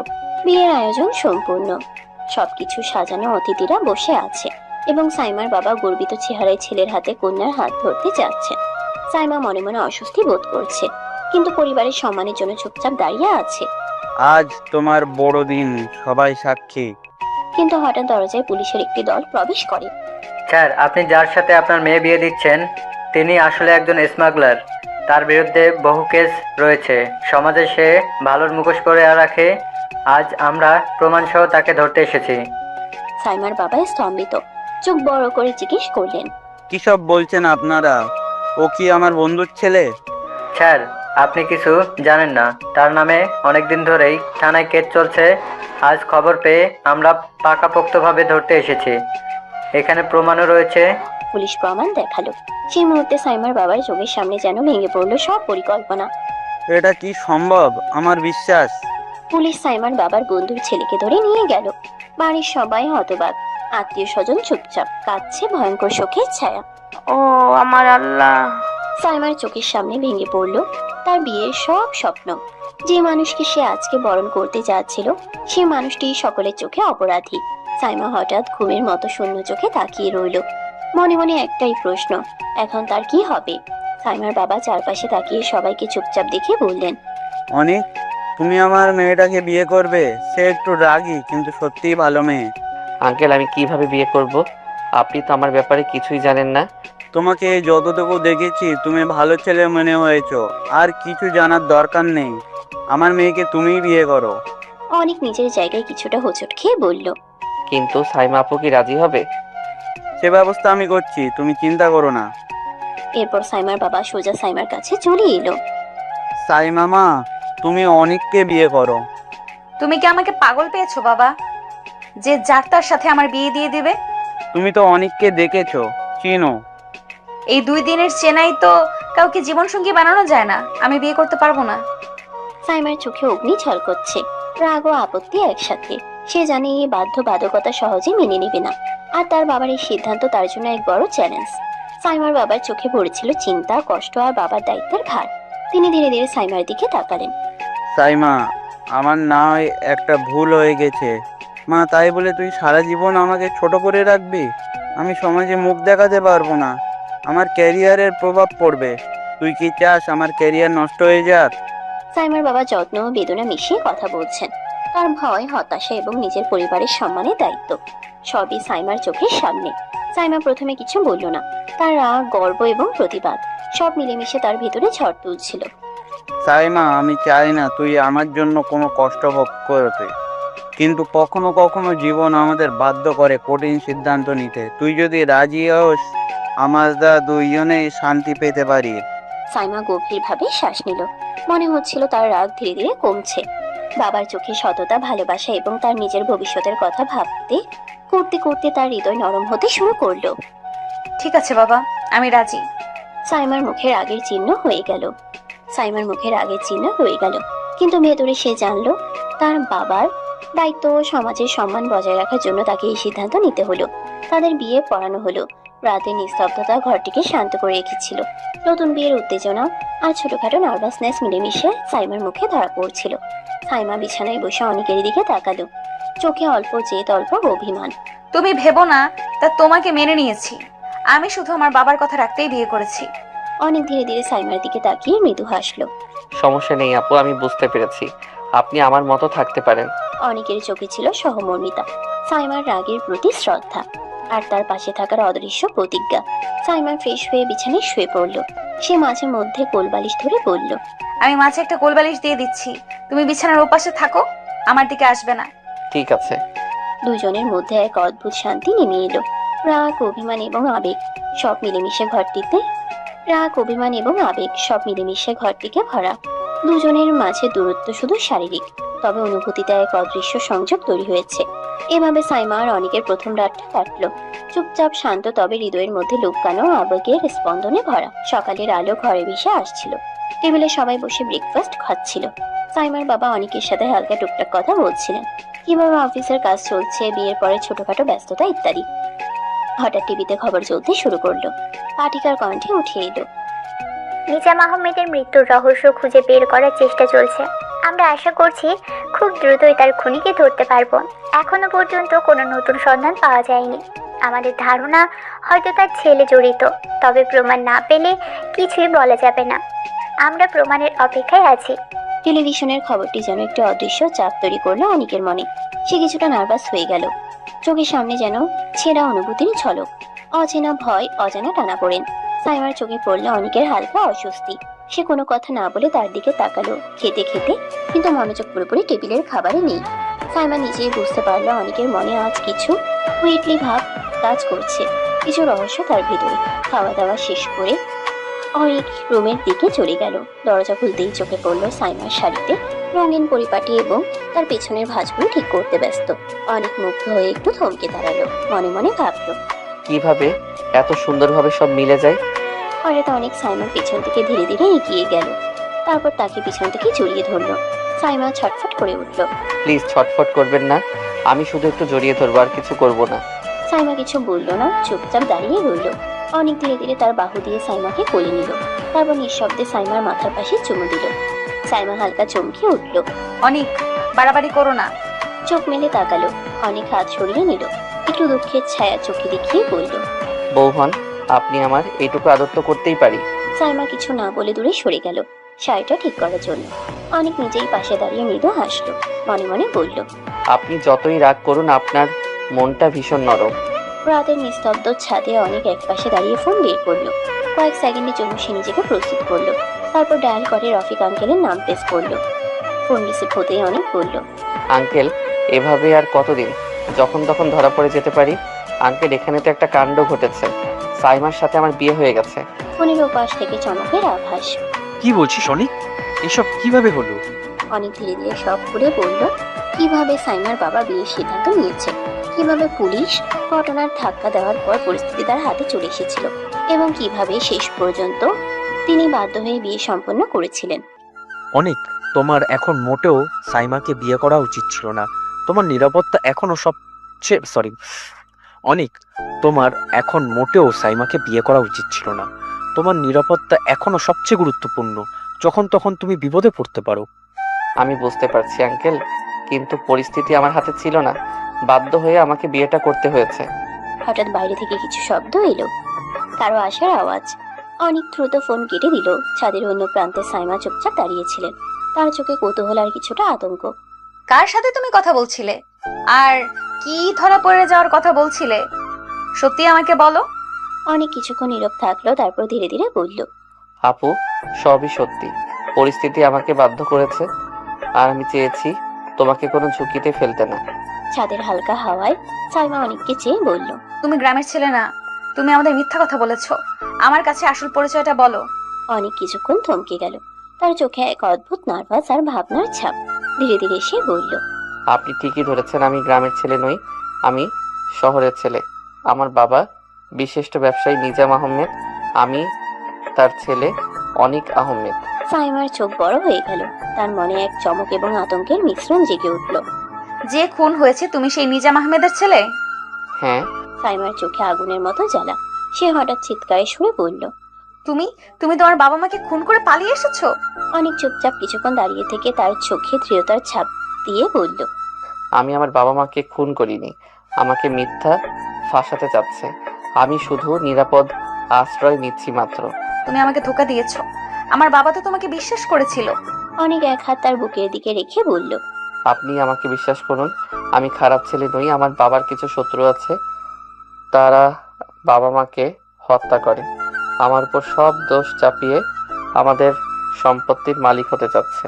সাইমা চুপচাপ তার কথাগুলো শুনল, তার চোখে দ্বিধা আর কৌতূহল জেগে উঠল। তার হৃদয়ে নতুন প্রশ্ন, কেন অনেকের জীবন এত বিপজ্জনক ভাবে ঘূর্ণায়মান, আর কেন সে এত সাহসী, এত দৃঢ় তার বাবার শত্রুদের মুখোমুখি দাঁড়াতে। ছাদে নিঃশব্দ রাতে দুই হৃদয় আরো ঘনিষ্ঠ হয়, সত্য আর সন্দেহের মাঝে। অনেকের চোখে এক বিশেষ দৃঢ়তার আলো ঝলমল করলো। সে ধীরে ধীরে বলল, খান গ্রুপের মালিক আমার বাবার শত্রু, তাই আমি সেখানে সাধারণ কর্মচারীর চাকরি নিয়েছি সমস্ত প্রমাণ জোগাড় করতে। আমার বাবার কাছ থেকে আজ পর্যন্ত যা কিছু কেড়ে নেওয়া হয়েছে, আমি সবকিছুর প্রমাণ সংগ্রহ করছি। সাইমা চোখ বড় করে অনেককে চেয়ে বলল, তার মনে বিশ্বাস করতে না চাওয়া আর বিস্ময়ের মিশ্রণ জেগে উঠল। তুমি সাধারণ কর্মচারী হয়ে সেই গ্রুপে ঢুকেছো শুধু প্রমাণ জোগাড় করতে? হ্যাঁ, আমি কাউকে আড়াল করে ধোকা দিয়ে নয়, আমি চাই সত্যি বের হোক আর আমার বাবার নাম সাফ হোক। সাইমা একটু দূরে হেঁটে গেল, তার মুখে প্রকাশিত বিস্ময় আর ভাবনার ছাপ। মনে মনে ভাবছিল, অনেকের সাহস, তার ধৈর্য এবং যা করে চলেছে তা সত্যি অবিশ্বাস্য। একদিকে রাগী মন, অন্যদিকে সেই সত্যের জ্বালা। সাইমার হৃদয় গভীরে ধীরে অনেকের প্রতি নতুন আগ্রহ ও কৌতূহল জন্মাতে শুরু করলো। অনেকের চোখে তীব্র আগ্রহ আর আশা ঝলমল করলো। সে ধীরে ধীরে বলল, তুমি কি আমার যুদ্ধে আমার পাশে থাকবে? সাইমার চোখে এক মুহূর্তে হেসে ওঠা আশ্চর্যতা, তার আগে মেজাজের মধ্যে হালকা নরম ভাব ফুটে উঠল। তুমি যদি সত্যি বলে থাকো তাহলে আমি তোমার পাশে আছি। তোমার যা সাহায্য লাগে আমাকে বলো। অনেক কিছু আছে, কিছু গুরুত্বপূর্ণ ফাইলের ডিটেলস দরকার যা আমার কাজের জন্য অপরিহার্য। ঠিক আছে, আমি অফিসে গিয়ে সব ফাইল তোমাকে পাঠিয়ে দেবো। অনেক একটি দীর্ঘশ্বাস ফেলে মাথা নাড়ল, ধন্যবাদ জানিয়ে বলল। ধন্যবাদ, তুমি সত্যিই পাশে আছো। সাইমার সাহায্যের এই প্রতিশ্রুতি অনেকের মনে নতুন শক্তি যোগ করলো। তার চোখে সাইমার দিকে তাকিয়ে এক অদৃশ্য বিশ্বাস ও কৃতজ্ঞতার আলো ফুটে উঠল। পরের দিন সকালবেলা সাইমা অফিসে পৌঁছালো। রাগী মেজাজের মধ্যে এক অদ্ভুত উদ্দীপনা কাজ করছিল। আজ সে অনেকের জন্য সাহায্যের হাত বাড়াচ্ছে। সাইমা ডেস্কে বসে ধীরে ধীরে ফাইলগুলো খুলল। সে সব ফাইলের প্রয়োজনীয় পৃষ্ঠা নির্বাচন করে ছবি তুলতে লাগলো। হাতে ফোন, চোখে মনোযোগ, একটি একটি ছবি তুলল, যেন কোনো গুরুত্বপূর্ণ প্রমাণ যেন বাদ না যায়। কাজ শেষ করে সে ছবিগুলো সরাসরি অনেককে পাঠালো, সাথে একটি ছোট বার্তা। অনেক, ফাইলগুলো পাঠানো হলো, দয়া করে সেগুলো ভালোভাবে দেখো। অনেক ফোনে ছবি পেয়ে চোখ খুলে গেল। সে মুহূর্তেই বুঝলো সাইমা কেবল সাহায্য করছে না, বরং তার প্রতি বিশ্বাসের একটি অদৃশ্য সেতু তৈরি হচ্ছে। সে ধীরে ধীরে সব ফাইলের প্রয়োজনীয় ডিটেলস নিজের রফিক আঙ্কেলের কাছে পাঠিয়ে দিল, যাতে সব তথ্য ঠিকমতো নিরাপদে পৌঁছায়। এই মুহূর্তে সত্যি সাইমা আমার পাশে আছে। ছবিগুলো রফিক আঙ্কেলের কাছে পৌঁছলো এবং অনেক জানতো এবার তার পরিকল্পনার একটি বড় ধাপ শুরু হলো। সব প্রমাণ ঠিকমতো জোগাড় করতে পারলেই তার বাবার নামে সাজানো সমস্ত মিথ্যা উদ্ঘাটিত হবে। সাইমা অফিস থেকে বের হয়ে আসলো, মনটা হালকা, কারণ সে জানে আজ সে অনেকের জন্য এক গুরুত্বপূর্ণ কাজ শেষ করেছে। রাতের নীরবতা ছাদে ভাসছে। সাইমা চুল ছেড়ে জানালার পাশে দাঁড়িয়ে আকাশের দিকে তাকাচ্ছে। তার চোখে কিছুটা চিন্তা ভাবনা, কিছুটা দ্বিধা। হঠাৎ অনেক ধীরে ধীরে তার পাশে চলে আসে। নিঃশ্বাস নিয়ে এসে বলল, বিয়েটা যখন হয়ে গেছে, আমরা কি আর 5টা স্বামী স্ত্রীর মতো সংসার করতে পারি না? বিয়ে একটা পবিত্র বন্ধন, আপনি চাইলেও তো সেটা অস্বীকার করতে পারবেন না। তার চেয়ে ভালো নয় আমরা আর সবার মতো জীবন কাটাই? সাইমা কাঁধ কিছুটা তুলে নিল, চোখ মিলল না। কিছুক্ষণ নীরবতা ভেসে গেল, তারপর সে ধীরে ধীরে বলল, আমার একটু সময় প্রয়োজন। ঠিক আছে, আপনি সময় নিন। তাদের মধ্যে কোনো কথার চেয়েও গভীর নীরবতা ছড়িয়ে আছে। রাতের বাতাসের সঙ্গে মিশে যায় অনেকের শান্ত সুরক্ষা এবং সাইমার দ্বিধা। দুজনেই জানে সময় দিয়ে ধীরে ধীরে এই বন্ধন আরো শক্ত হবে। ঘরের মধ্যে নীরবতা। গভীর রাতে হঠাৎ অনেকের ফোন বাজে। স্ক্রিনে নাম দেখে সে হালকা অবাক হয়। রফিক আঙ্কেল। অনেক ধীরে ফোন রিসিভ করে, ব্যালকনির দিকে চলে যায়। রাতের ঠান্ডা বাতাস তার চুল ছুঁয়ে যাচ্ছে। তুই কোথায়? কেউ কিছু বুঝতে পারছে না তো? না আঙ্কেল, কেউ কিছু বুঝতে পারছে না, সব নিরাপদ। হ্যাঁ আঙ্কেল, আমি বুঝতে পারছি, কিন্তু পরিস্থিতি আমার হাতে ছিল না, বাধ্য হয়ে আমাকে সব করতে হয়েছে। তাদের মধ্যে কয়েক মিনিটের নিঃশব্দ কথোপকথন। অনেক সতর্কভাবে সব নির্দেশ শুনে ফোন কেটে দেয়। ফোনটি কেটে দিয়ে অনেক ফিরে আসে রুমে, বিছানায় শুয়ে পড়ে, চোখ বন্ধ করে গভীর নিঃশ্বাস ফেলে। রাতের অন্ধকারে তার মাথায় ভেসে আসে ফাইল, ফাঁদ, বিপদ আর সাইমার কথা। সব মিলেমিশে অজানা চিন্তার ঢেউ তোলপাড় করছে। কিছুক্ষণ শুয়ে থাকার পর সে চুপচাপ ঘুমের জগতে হারিয়ে যায়, যেন নতুন দিনের ঝড়ের আগে শান্তির মুহূর্ত। সকালবেলা ঘরের কাছে জানালা দিয়ে নরম আলো ঢুকছে। সাইমা চোখ খুলতেই দেখলো অনেক তাকে জড়িয়ে ধরে পাশে শুয়ে আছে। হঠাৎ হঠাৎ তার লজ্জা চোখে পড়ার মতো। সে চড়তে চাইলে অনেক হঠাৎ তার হাত ধরে হালকা টান দেয় এবং সাইমাকে বুকের উপর টেনে ধরে। কি করছো? ছাড়ো অনেক। আমি আমার বউকে ধরেছি, তাতে আপনার কি? সাইমার চোখে আগুন, রাগ আর লজ্জার মিশ্রণ, কিন্তু অনেক পাত্তা না দিয়ে তাকে আবারও জড়িয়ে ধরে। মুহূর্তে তার ঠোঁটে নরম কিস ছুঁয়ে যায়। সাইমা মুহূর্তে হতভম্ব হয়ে যায়। গা ঠান্ডা, হৃদয় দ্রুত ধুকপুক করছে। সে লজ্জা মুখ লাল করে দূরে সরে যায়, কিন্তু চোখে চোখ রেখে অনেকের দিকে আভাস পাঠায়। রাগী কিন্তু মনেও ম্লান মাধুর্য। অনেক হালকা হাসি দেয়, তারপর বলে, তোমার রাগ যতই হোক, আমার কাছে তুমি সবসময় আমার বউ। সাইমা চুপচাপ থাকে, ভিতরে লজ্জা আর অজানা আনন্দে হালকা কাঁপছে। ঘরের মধ্যে নীরবতা আর কেবল হৃদয়ের আওয়াজ। সকালের নরম আলো ব্রেকফাস্ট টেবিলে ছড়িয়ে আছে। খাওয়া শেষ করার পর অনেক রুমের দরজা ধাক্কা দিয়ে খুলে প্রবেশ করলো। সাইমা তার দিকে তাকিয়ে আছে, চোখে আগের রাগের অমিশ্রিত তীক্ষ্ণতা। আমার একটু দরকারি কাজ আছে, আমি একটু বাইরে যাব। কোথায় যাবে? সারপ্রাইজ, সবটাই জানতে পারবেন সময়ের অপেক্ষা। সময় মতো ভ্রু কুচকালো। সাইমা ভ্রু কুচকালো, কিছু না বলে কেবল চুপচাপ অনেকের দিকে তাকিয়ে থাকে। ভিতরে অজানা উত্তেজনা আর সন্দেহের ছোঁয়া। অনেক রুম থেকে বের হয়ে দরজা ধাক্কা দিয়ে বন্ধ করলো, আর সাইমার চোখে জ্বলছে আগের রাগ আর সামান্য কৌতূহল। ঘরে নীরবতা, কিন্তু সাইমার মন ভীষণ উত্তেজনায় কাঁপছে। অনেকগুলো প্রশ্ন, আর উত্তরগুলো এখনো অজানা। রাতের আঁধারে অনেক তার রফিক আঙ্কেলের অফিসে পৌঁছালো। আঙ্কেল, সবকিছু রেডি। সব রেডি বাবা, এখন শুধু পর্দা খোলার অপেক্ষা। অনেক মৃদু হেসে মাথা নেড়ে সম্মতি দিল। এক নিঃশ্বাসের মধ্যে প্রেস কনফারেন্স শুরু করা হলো। পর্দার উপর ধীরে ধীরে আলো পড়লো আর তাতেই উপস্থিত হলো তারা, নিজাম আহমেদ এবং আয়েশা বেগম। সবাই হতবাক হয়ে চমকে উঠল, কারণ সংবাদে যে মৃত্যুর খবর দেখা গিয়েছিল সকলেই বিশ্বাস করেছিল নিজাম আহমেদ আর আয়েশা বেগম মারা গেছেন। সাংবাদিকরা একের পর এক প্রশ্ন ছুড়ে দিল। আপনি কিভাবে এখানে উপস্থিত? আপনার মা বাবা তো তারা মারা গিয়েছিলেন। এটি আমাদের একটি নাটক ছিল। আমরা আসল খলনায়ককে ধরার জন্য এই মিথ্যা নাটক সাজিয়েছি। আমার বাবা নিজাম আহমেদ ও মা আয়েশা বেগম মারা যাননি। তিনি একে একে সমস্ত প্রমাণ পর্দায় প্রদর্শন করতে লাগলো। আমাদের শত্রু খান গ্রুপ ইন্ডাস্ট্রিজের মালিক আমাদের সম্পত্তি আত্মসাৎ করার চেষ্টা করছিল। আমরা শুধুমাত্র তাদের ধোঁকাবাজি ধরার জন্য এই নাটক সাজিয়েছি। আজ আমরা সব প্রমাণ সহ তাদের কুশল পরিকল্পনা ভেঙে দিয়েছি। সবার চোখ বড় বড় হয়ে গেছে। চমক, বিস্ময় আর প্রশংসার সংমিশ্রণে পুরো কক্ষ ভারী হয়ে উঠল। আজ থেকে আমাদের কাজ পরিষ্কার। আমাদের বাবা মা জীবিত, সমস্ত সম্পত্তি ও শত্রুর খাঁটি পরিচয় স্পষ্ট। আরেকটু সময় নিলে আমরা পুরো দেশকে দেখাতে পারতাম কে সত্যিকারের খলনায়ক। হ্যাঁ, সমস্ত কৌশল ঠিকঠাক হয়েছিল। অনেক, তুমি সত্যিই অসাধারণ। পুলিশ খান গ্রুপের মালিককে ধরে নিয়ে গেল। অনেকের চোখে মৃদু আলো আর তার বুক ভরাট আত্মবিশ্বাসে। সাইমার বাবা মা টিভির পর্দায় অনেকের সমস্ত পরিকল্পনা ও মিথ্যা নাটক দেখছিলেন। সাইমার মা অদ্ভুতভাবে শান্ত, কিছুটা আশ্চর্য হলেও অতি উত্তেজিত নয়। কিন্তু সাইমার বাবা সম্পূর্ণ হতবাক হয়ে গেলেন। আমি তো একেবারেই বুঝতে পারিনি, ও তো ব্যবসায়ীর ছেলে, আর রাফিকও আমার বাল্যকালের বন্ধু, তাহলে ও আমার কাছে পাঠিয়েছিল অনেককে? বাবা, আমি সব জানতাম। অনেক আমাকে কিছুটা বলেছিল, কিন্তু ওর বাবা মা এখনো বেঁচে আছেন, কিন্তু আমি সেই কথা আগে জানতাম না। সাইমার বাবা কাঁধ চেপে হালকা হাসি দিয়ে বললেন, দেখেছিস, আমি মানুষ চিনতে ভুল করিনি। অনেক সত্যিই ভালো ছেলে।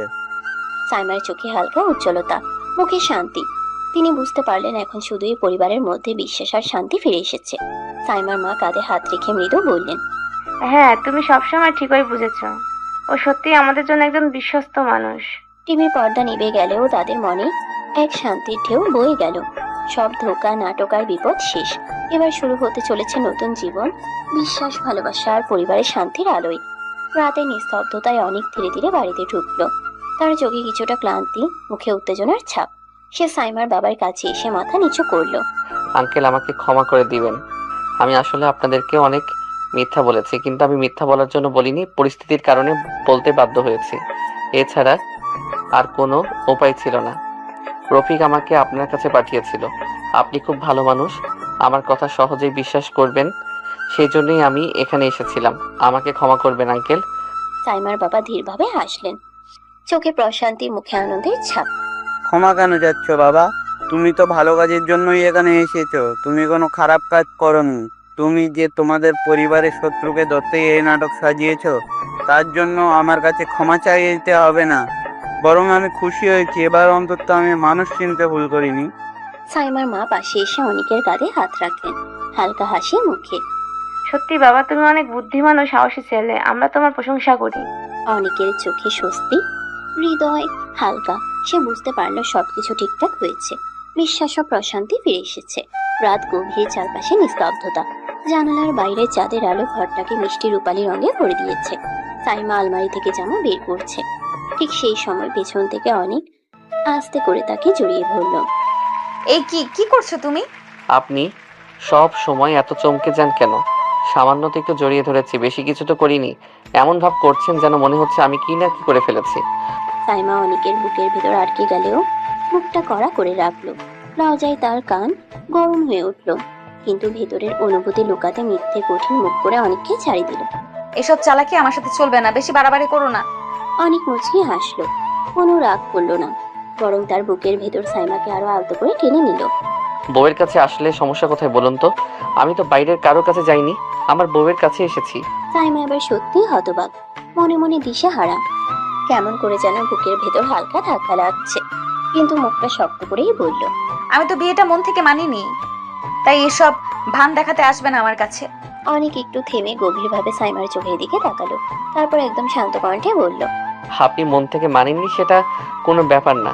বরের ভালোবাসা পেতে পেতে একদিন না একদিন মানতে হবে, তখন বুঝবেন আমি আপনাকে কতটা আপন করে চাই। সাইমা ভিতরে ভিতরে কেমন যেন নরম হয়ে গেল। মুখে তর্ক ছড়ালো না। আমি এত সহজে মানতে পারবো না, ভেবে রেখো।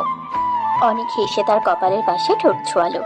আমি তাড়াহুড়ো করছি না, সময় নিয়ে হলেও একদিন আপনি আমার বুকে মাথা রেখে বলবেন অনেক তোমাকে চাই আমি। সাইমার বুকের ভেতর হঠাৎ করে অজানা এক কাঁপুনি বয়ে গেল। লজ্জায় আর কিছু না বলে ধপ করে বিছানায় বসে পড়ল। অনেক পাশে বসে তার হাতটা চুপচাপ ধরে রাখলো। ঘরের ভেতর তখন শুধু দুজনা নীরবতা, আর বাইরে চাঁদের আলোয় ভাসছে তাদের অজানা ভালোবাসার শুরু। সকালের টেবিলে সবাই একসাথে বসে নাস্তা করছে। চা, পরোটা, ডিম ভাজি আর মিষ্টি দই। ঘর জুড়ে খাবারের গন্ধ ছড়িয়ে পড়েছে। সাইমা এক কোণে চুপচাপ বসে খাচ্ছে, মুখ গম্ভীর। অনেক পাশেই, কিন্তু আজকের সকালটা যেন অন্যরকম ভাব নিয়ে এসেছে তার মনে। হঠাৎ অনেক কথা শুরু করলো। আঙ্কেল, একটা কথা বলতে চাই। আমি সাইমাকে আমাদের বাড়ি নিয়ে যেতে চাই। আমার মা বাবা ওকে দেখতে চেয়েছেন। আর তাছাড়া আমি তো অনেক দিন ধরে এখানে থাকছি, এখন বাড়িতে গিয়ে ব্যবসাটাও দেখতে হবে। তাছাড়া বিয়ে যেহেতু হয়েই গেছে, মেয়েদের তো শ্বশুরবাড়িতে থাকা উচিত, তাই না? সাইমার হাতের চামচ কেমন যেন থেমে গেল। চোখ তুলে এক ঝলক অনেকের দিকে তাকিয়ে আবার নিচে নামিয়ে নিল। আমি আর কি বলবো বাবা, মেয়েকে সারা জীবন বাবার বাড়িতে রাখা যায় না, এটাই নিয়ম, তাকে তো দিতে হবেই। আমার মা বাবা চেয়েছেন যেন ধুমধাম করে আমি সাইমাকে আমাদের বাড়িতে নিয়ে যাই। আপনি আপনার সুবিধা মতো একটা দিন বলে দিন, সেই দিন অনুষ্ঠান করে আত্মীয় স্বজন নিয়ে আনন্দের মধ্য দিয়ে আমি আমার বউকে আমাদের বাড়িতে নিয়ে যাব। সাইমার বাবা খুশি মুখে মাথা নাড়লেন। আচ্ছা, আমি আজকেই ক্যালেন্ডার দেখে একটা দিন ঠিক করে দেব। সাইমা, এবার কিন্তু তোর আসল বাড়ি যাবে। শ্বশুর বাড়ির অনুষ্ঠান, নতুন পথ চলা, সবকিছু তোদের জন্য সুন্দর হোক, এটাই চাই। সাইমা কিছু না বলে চুপ করে রইল। ভিতরে ভিতরে কেমন যেন দম আটকে আসছে তার। মাথায় ঘুরছে শুধু একটাই চিন্তা, সে কি সত্যি অনেকের বাড়িতে গিয়ে নতুন জীবনে শুরু করবে? অনেক কিন্তু টেবিলের নিচে লুকিয়ে সাইমার হাতের কাছে হাত রেখে আলতো ছুঁয়ে দিল। সাইমা হাত চোখিয়ে হাত সরিয়ে নিলেও অনেকের চোখে চাওয়া যেন বলছিল, এখন থেকে তুমি আমার আর আমি তোমার। এবার সবাইকে জানিয়েই আমাদের গল্প শুরু হবে। দিনটি যেন উৎসবের দিনের মতো সাজানো হলো। বাড়ির চারপাশে রঙিন আলো, গেটের সামনে ফুলের সাজ, ভেতরে নানা পদ রান্নার গন্ধে ভরে গেছে পুরো পরিবেশ। আত্মীয় স্বজনদের ভিড়, সবাই একসাথে খুশির আমেজে মেতে উঠেছে। শোভাযাত্রার মতো করে অনেক সাইমাকে নিয়ে এলো তার বাড়িতে। ঢাক ঢোল বাজছে, আর আত্মীয়রা চারদিকে উল্লাস করছে। সাইমার মুখে চাপা গম্ভীর ভাব থাকলেও চোখে এক অদ্ভুত দ্বিধা কাজ করছে। দরজার সামনে এসে অনেকের মা আয়েশা বেগম মিষ্টি হাসি নিয়ে সাইমাকে বরণ করলেন। হাতে থাকা ফুলের থালা দিয়ে শুভেচ্ছা জানিয়ে বললেন, তুমি অনেক সুন্দর মেয়ে মা, লক্ষ্মী মেয়ের মতো চেহারা তোমার। আল্লাহ তোমাদের সংসারটা সুখে ভরিয়ে দিক। অনেক মুচকি হেসে পাশে দাঁড়ালো, আর সাইমা লাজুক ভাবে চোখ নিচু করলো। যদিও মুখে কিছু বলল না, কিন্তু ভেতরে কোথাও যেন একটু উষ্ণতা ছুঁয়ে গেল তাকে। তারপর আত্মীয় স্বজনরা সবাই মিলে খুশ গল্প করতে করতে সাইমাকে অনেকের ঘরে পৌঁছে দিল। ঘরটা সাজানো ছিল ফুল দিয়ে, বিছানার চারপাশে গোলাপের পাপড়ি, নরম কুশন আর হালকা সুগন্ধি মোমবাতির আলোয় ঘরটা রোমান্টিক আবহ তৈরি করেছে। অনেক দরজার পাশে দাঁড়িয়ে সবার চলে যাওয়া দেখছিল। এক এক করে আত্মীয়রা শুভেচ্ছা জানিয়ে চলে গেল। দরজা বন্ধ হয়ে গেলে শুধু দুজন রয়ে গেল ঘরের ভেতর। অনেক চুপচাপ সাইমার দিকে তাকিয়ে আসলো, চোখে একরাশ ভালোবাসা আর জেদ মেশানো উজ্জ্বলতা। এবার আর লুকোচুরি নয়, এবার এই বাড়িতে সবার সামনে তাদের সম্পর্কের নতুন অধ্যায় শুরু হতে চলেছে। রাত গভীর, চারদিক নিস্তব্ধ, শুধু মৃদু বাতাসের শব্দে জানলার পর্দা নড়ছে। চারপাশের সবার আনাগোনা শেষ হয়ে গেছে, সবার চোখে মুখে এখন ঘুম, কিন্তু অনেকের মনে যেন আজ ভীষণ আলোড়ন। নতুন সাজানো ঘরে সাইমা বসে আছে, লাল শাড়ির আঁচল টেনে মুখটা ঢেকে রেখেছে। ভেতরে ভেতরে কত কিছু ভাবছে। আমি কেন এভাবে তার ঘরে? এই বিয়ে, এই সংসার আমি কি মেনে নিতে পারবো? এমন হাজারটা প্রশ্ন তার মনের ভেতর ঘুরপাক খাচ্ছে। ঠিক তখনই দরজা ঠেলে ভেতরে ঢুকলো অনেক, চোখে মুখে দুষ্টু হাসি, তবে ভেতরে ভেতরে একলা উত্তেজনা আর ভালোবাসার ঝড় বইছে।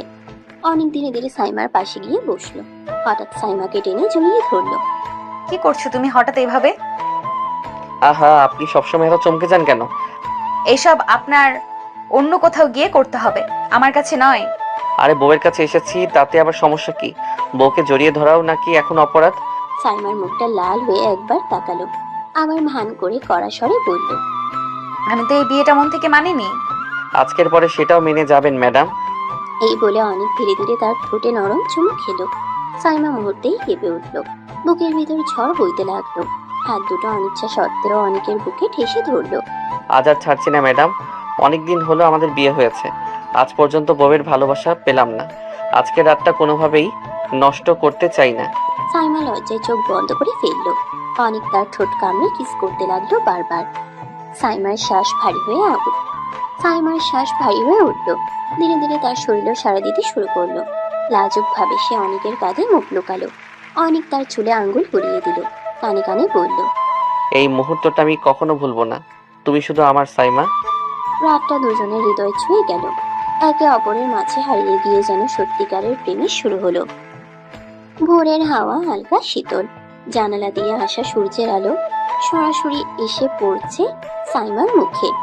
তবুও সে চোখ বন্ধ করে শুয়ে আছে। লালচে গালের পাশে চুল এলোমেলো হয়ে পড়ে আছে, আর চাদরের ভেতরে সে গভীর ঘুমে। অনেক চুপচাপ তাকিয়ে রইল কিছুক্ষণ। তারপর হঠাৎ মুখটা সাইমার কানের কাছে নিয়ে নরম গলায় বলল, কি ব্যাপার, বরের আদর খেয়ে বেহুশ হয়ে গেলেন নাকি? সাইমা চোখ খুলে হঠাৎ চমকে উঠে গেল। তারপর বুড়ো কুচকে মুখে বিরক্তি ফুটিয়ে দিল।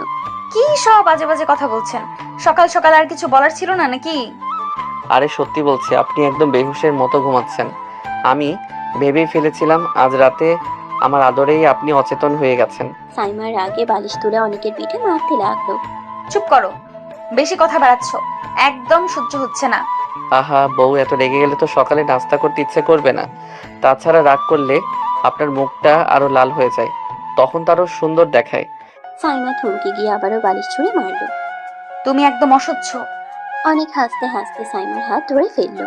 তারপর হঠাৎ টেনে নিজের কাছে এনে বলল, যতই রাগ দেখান আমি জানি ভেতরে ভেতরে আমাকেই ভাবছেন। সাইমা কিছু বলতে যাচ্ছিল, কিন্তু অনেক ঠোঁটে আঙ্গুল রাখলো। ইস, সকালে এত ঝগড়া না, একটু আদর করলেই সব ঠিক হয়ে যাবে। সাইমা চোখ ঘুরিয়ে মুখ ফিরিয়ে নিলেও লাজুক হাসি গাল বেয়ে নেমে এলো। অনেক আবার তার ঠোঁটে ঠোঁট ডুবিয়ে কিস করতে লাগলো। তারপর আবার হারিয়ে গেল ভালোবাসার রাজ্যে। সকালের আলো টেবিলে ভেসে আসছে, সবাই বসে আছে, নাস্তার সাজ সাজা ছড়িয়ে আছে। সাইমা শান্তভাবে প্লেট হাতে তুলে ধরে এক এক করে খাবার সার্ভ করতে শুরু করে। ওরে বউ, তোমাকে এখন করতে হবে না, তোমাকে এসব করতে হবে না। এসব করার জন্য তো কাজের লোক আছে। তুমি এ বাড়িতে আমার মেয়ের মতোই থাকবে। সাইমা একটু থমকে গেল, মুখে লজ্জার হালকা রেখা, কিন্তু গম্ভীরভাবে বলল, আন্টি, আমি করতে চাই, এটা আমার কর্তব্য মনে হয়। তুই এখানে আমার মেয়ে, তোর দায়িত্ব শুধু খুশি থাকা। রান্না পরিবেশন কারো হাতে দিলেই চলে। তুই এখানে একটু আরামে থাক, বুঝলি? পরিবারের সবাই এই উপলব্ধি করে টেবিলে নরম হাসি ছড়িয়ে পড়ে।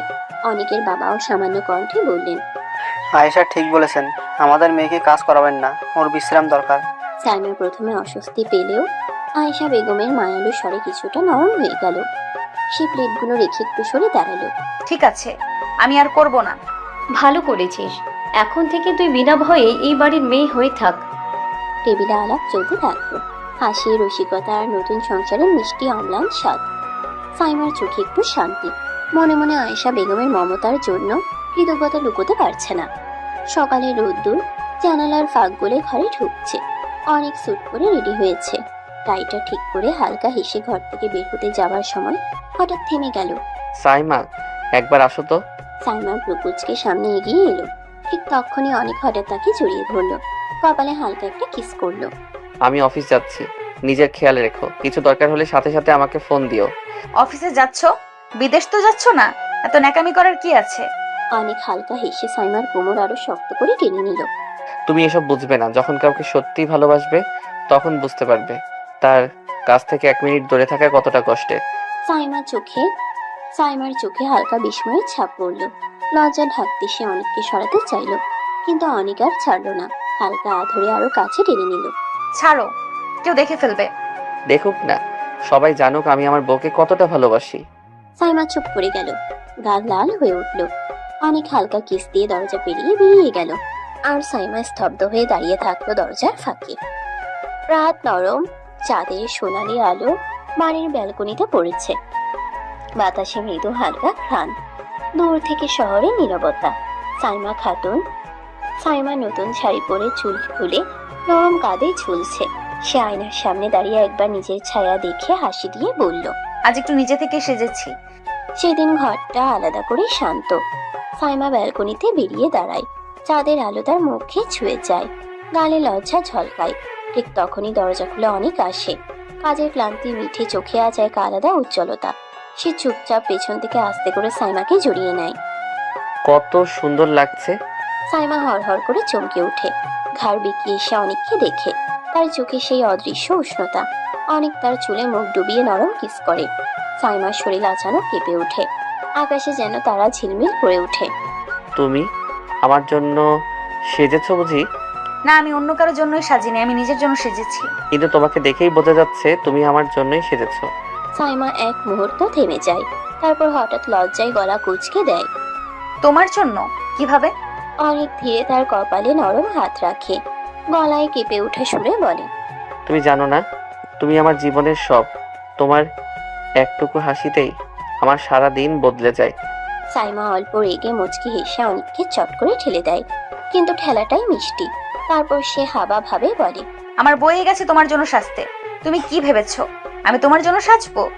আমি বলছি না তুমি কারো জন্য সাজো, বলছি তুমি আমার কাছে এসেছো আর আমি কেবল তোমাকে ধরে রাখতে চাই।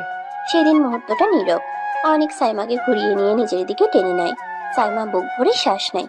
তার চোখে লজ্জা, গলায় নরম কণ্ঠে বলে, তুমি সাহস করো না বেশি, করলে। অনেক কোনো কথাই না। তার ঠোঁট ধীরে ধীরে সাইমার ঠোঁটে লেগে যায়। প্রথমটা মিষ্টি, তারপর আবেগে ভরা। সাইমা প্রথমে কিছুটা স্তম্ভিত, তারপর হঠাৎ দুম করে অনেককে ঠেলে খিল মেরে দেয়, চট করে ফিরে আসার ইচ্ছা দিয়ে। কিন্তু অনেক ধীরে না ছেড়ে আবার সাইমার দিকে টানতে থাকে।